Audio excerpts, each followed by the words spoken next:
What do you guys say we do a good old-fashioned favorites video? It has obviously been many years since I filmed one of these, so I thought that it would be fun to deep dive into some of my holy grail products that I have discovered in that time and share them with you guys. None of these are groundbreaking products by any means, but if they are in this video, I truly, truly love them. I am very much a creature of habit, so when I find something that I like and that works for me, I don't stray from it unless I need to. So everything that's included in this video is very intentional. I'm going to start off with skincare, and I'm basically showing you my entire skincare routine. I have struggled with adult acne for many years now, but I feel like my skin is getting better, and I hate to even say that because I don't want to jinx myself. Now, by no means do I have perfect skin, but I almost feel like that makes me a little bit more qualified to talk about these things because I'm not somebody that's getting laser treatments and doing peels and all of this crazy stuff. I have a drugstore skincare routine that has worked for me in my acne-prone skin. So the fact that I'm getting results from this routine, I think speaks for itself. Now, I do pretty much the same thing morning and night with cleansing and moisturizing. I have been using the Cerave foaming cleanser for many years now.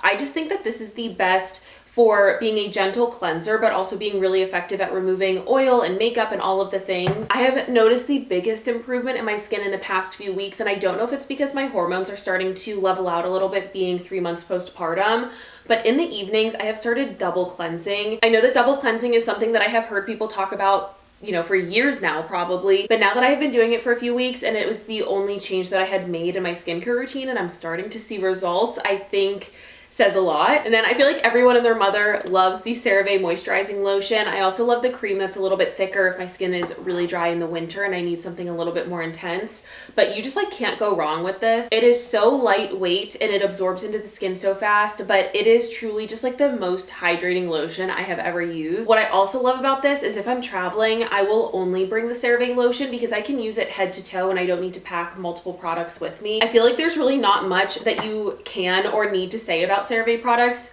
other than the fact that they just work. The only thing that changes with my skincare routine from morning to evening is the treatment product that I use. So in the morning, I use this Naturium Vitamin C Complex Serum. This has significantly improved the appearance of the scarring and dark spots that I have from previous acne breakout. And overall, as a brand, I just love Naturium. If there is ever a product that I stop using from this brand, it's not because I didn't like it, it's because the product just no longer serves a purpose in my skincare routine. And then in the evenings, I treat my skin with the Ordinary Azelaic acid. This really helps to treat any current breakouts that I have, and it also helps to kind of exfoliate the skin and even out any bumps or textures. I was using tretinoin before I got pregnant as my nighttime treatment product, but when you're pregnant and breastfeeding, you can't use it. So that was when I started using this about a year ago now, and I have no interest in going back to my tretinoin, to be honest. This has worked really, really well.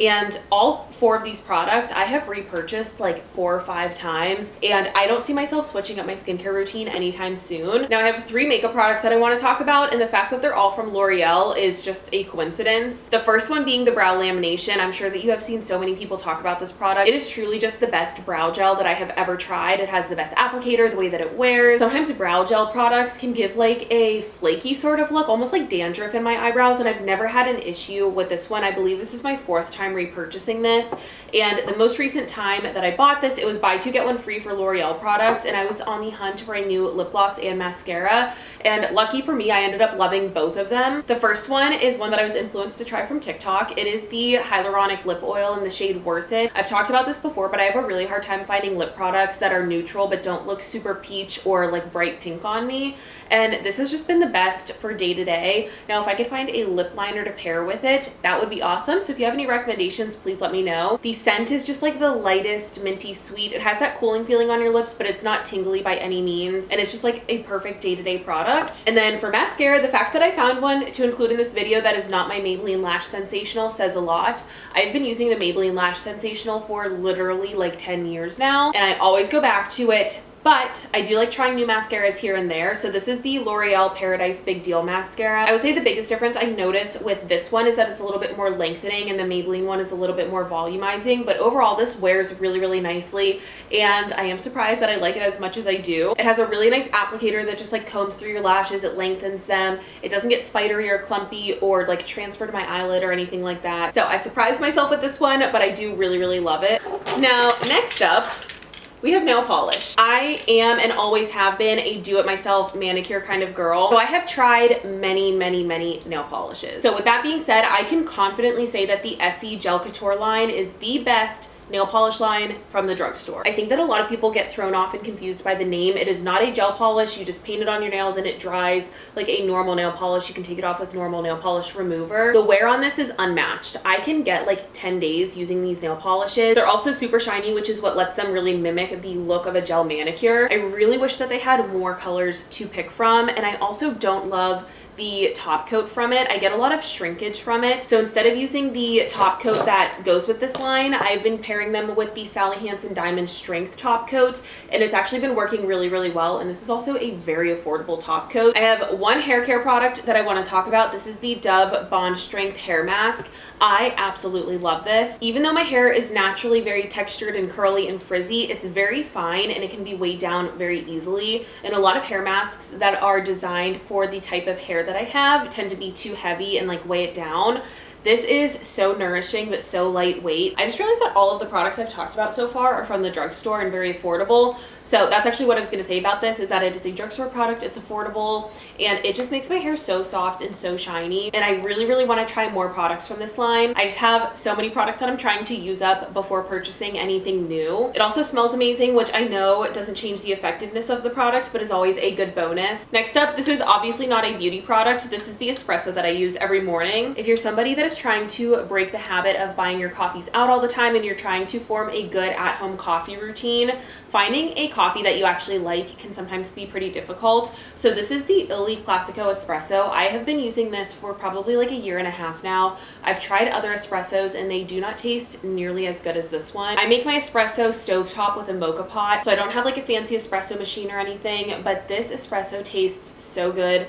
I do prefer to make more of an at-home latte rather than just a black coffee, so this works perfectly for that. Anytime that I have strayed from this espresso, I could not wait to finish the one that I had started so that I could come back to this. And of course, drinking our at-home coffees out of a cute glass makes it taste a million times better. So this cup specifically, I have a set of 4 of them. They came from Big Lots when Big Lots was closing, whenever that was, if you guys remember. I know that they're reopened now. So I don't know the brand or anything. I think that the set of 4 was like literally $5. They were so cheap, and I just loved like the pink, I don't know what this type of glass is called. Obviously, it somewhat resembles the iconic juice glasses from Anthropologie, but I do remember being at Target like a month or 2 ago and I saw a very similar cup to this. I will link those ones for you below. Hopefully this lighting's a little bit better. I have one perfume that I want to show you guys. This is the Noyz So What If I Am Only Human perfume. This is the only perfume in my life that I have ever purchased because of one of those like paper samples that you get in a magazine or in an Ulta order. I'm really bad at describing fragrance, so I'm actually going to look on the Ulta app and see how they describe it. Okay, so the base of this is vanilla bean, ambroxan, and cedarwood. The middle notes are water lily and bamboo, and the top notes are pink pepper and Italian bergamot. I've always liked sweeter fragrances, so I'm not surprised that I liked this one so much. It's sort of that like warm, milky scent. I also think it's a little bit special because I started wearing this toward the end of my pregnancy, and because we tend to associate like memories with fragrance, I think that this perfume will always remind me of this season of my life, which is really special, but I think I will be wearing it for a very long time. Now, lastly, I just have 2 pairs of shoes that I want to talk about. The first ones are these Adidas Ultraboosts. These are actually my second pair of this sneaker. I had a pair a few years ago that I melted. I was wearing them around a campfire and I had my feet like up along the stones around the edge of it, and they were there too long and the bottoms literally melted. Luckily, I had already owned them for a few years and very much gotten my money's worth out of them. So after that had happened, I tried a few other pairs of sneakers from brands like Brooks and On, and they were okay, but the second that I came back to these, I immediately remembered why I loved them so much, and I wish that I would have bought my second pair so much sooner. I feel like I never hear people talk about Adidas Ultra Boosts. They are just so comfortable. I love the look of them. They're sporty, but they're not like a super bulky sneaker. I also kind of have big feet, so I don't tend to like the look of those kinds of shoes on myself anyways. And then last but certainly not least, I have these flats that I bought from Amazon about a year ago. In my mind, these are truly the best shoe for transitioning from winter to spring. I get kind of weird about breaking out sandals if I know that it's still going to be cold out. Like, I don't want to be going back and forth between like open-toed shoes and then need to wear snow boots like literally 2 days later. So I have found that these are just like the perfect happy medium. I have worn them with with dresses, I've worn them with shorts, I've worn them with jeans. If I remember correctly, they were a little tough to break in, but now I don't have any issues with them. Now, the last thing that I want to talk about, I almost forgot about because I'm wearing it, but this is the necklace that my husband gave me when my son was born, and I wear it every single day. So obviously I have to include it in a favorites video. It's from Kendra Scott, and it is a garnet, which was my son's birthstone. I've gotten a couple questions about it, so I also figured that it would be good to include in this video, but I absolutely love it. My husband and I went to a couple different jewelry stores while I was pregnant, and I'm not surprised that I ended up falling in love with this one from Kendra Scott because I have loved their jewelry for years, but it was just like the perfect dainty everyday necklace, and that's exactly what it is. I wear it every single day, and I know I'm gonna have it for many, many, many years to come. So this necklace is so special to me. But that's everything. It was unintentional that most of the products that I shared with you were drugstore. I think that everything was really, except for the perfume. I've tried so many good products over the years, but anything that was included in this video truly is a tried and true product that I wholeheartedly recommend. So I hope that you guys enjoyed this video. I think I'm gonna be doing an empties video next. I've been saving some of my empty products as I've been using things up so that I could share them with you. But if you have any other videos that you want to see, obviously let me know. I'm gonna be vlogging tomorrow, so I'm gonna have a new vlog posted. Yeah, it's been so fun to get back into YouTube and be sharing my life with you guys again. So of course, let me know what you want to see. But thank you for watching, and I will talk to you guys soon. Bye.